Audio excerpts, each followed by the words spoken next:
各位同學，我係徐雅薇老師。今日要同大家分享嘅書籍是《我在伊朗長大》。咁呢本書呢，係以漫畫自傳嘅方式啦，就記載一個伊朗女仔喺伊斯蘭革命時期嘅成長故事。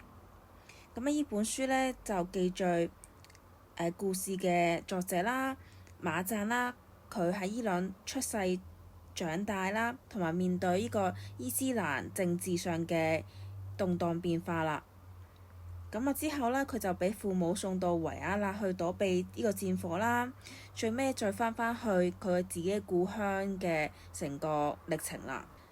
但係喺當中啦，佢都係面對好多嘅創傷啦。第一個創傷呢，就係佢親眼目睹呢個伊斯蘭嘅戰爭啦，同埋當其時嘅政治動盪啦。咁呢啲嘅革命啦，都帶俾馬贊同埋佢嘅屋企呢係極大嘅痛苦同埋不安嘅。因為呢，佢親眼經歷咗佢嘅親人啦，俾人拉咗同埋處決嘅，甚至啦佢嘅朋友呢喺轟炸中啦死亡啦，同埋喺日常生活中啦都係面臨住呢啲嘅戰爭嘅威脅同埋恐懼啦。第二個創傷呢，就係父母啦為咗躲避呢個伊斯蘭嘅戰火啦，就將佢送到呢個奧地利啦。但係佢喺奧地利啦嘅留學經歷咧，都為佢帶嚟咗一個創傷喎。因為佢自己一個人啦喺外國去求學啦，首先啦佢面對住呢個文化嘅衝突啦，俾同學歧視啦，甚至自己一個人好孤獨啦。另外佢就讀嘅係一間修女嘅學校啦。面對一啲嘅修女都係用一啲嘅歧視言語去攻擊佢啦，又有同學嘅誤解啊。呢啲加埋咧都係加劇咗佢自己身份認同嘅危機啦。第三個創傷咧就係佢翻去呢個伊朗啦，佢對於國家咧都係覺得好失望嘅，因為佢都係面臨住衝擊同埋創傷啦。佢發現啦，原來家鄉佢嘅變化同埋壓迫都係好存在嘅，同佢本身期望嘅好溫暖嘅一個故鄉嘅感覺係唔同嘅。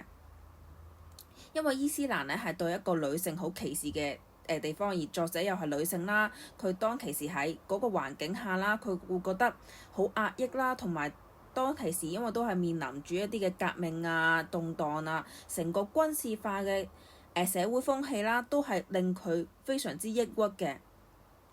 究竟佢面對呢三大嘅創傷啦，佢點樣去修復呢？因為克服創傷咧，都係一個好複雜同埋一個係好個人嘅過程啊。因為同埋每個人嘅經歷應對嘅方式都唔同啦。可能我哋都日常生活都會面對一啲嘅大大小小嘅挫折啦。可能有啲嘅位，我哋都需要可能用一啲嘅方法嚟克服喎。以下有5種嘅克服創傷嘅策略啦。馬贊都係透過呢幾種嘅方法去自我修復嘅。包括啦，第一種啦就係睇心理醫生啦，因為我哋可以揾一啲嘅專業嘅人士去幫助啦。透過同心理醫生分享自己經歷過嘅創傷啦，佢哋可能會俾一啲嘅適當或者專業嘅意見啦。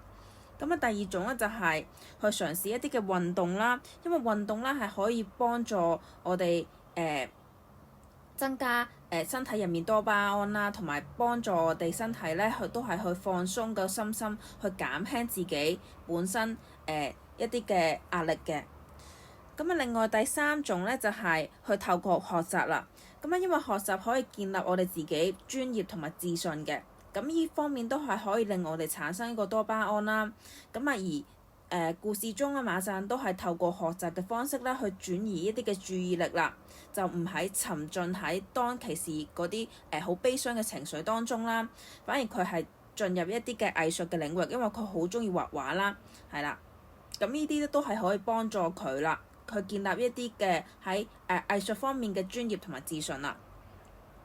第四種就係交友啦，因為可以識到一啲嘅志同道合嘅朋友啦，可以透過同朋友去分享啦，去排解一啲嘅壓力啦。咁啊，第五種咧就係揾翻一啲嘅理想同埋信仰，可能自己對自己都有一定嘅目標啦，或者係你自己信仰啦。就係我哋作為一個基督徒啦，可以透過向神去祈禱啦，令到自己咧去多喺當中咧去得到一啲嘅勇氣啦，同埋力量去面對或者去修復呢啲嘅創傷啦。咁呢五種咧都係去非常之有效啦，同埋可以幫助一啲嘅馬讚去修復嘅呢個過程嘅。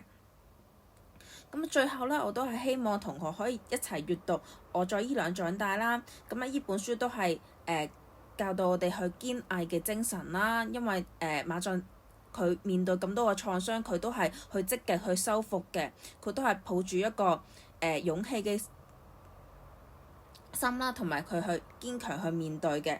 咁啊，所以我都係鼓勵同學可以一齊閱讀嘅。咁啊，徐老師今日嘅分享就係嚟到呢度啦。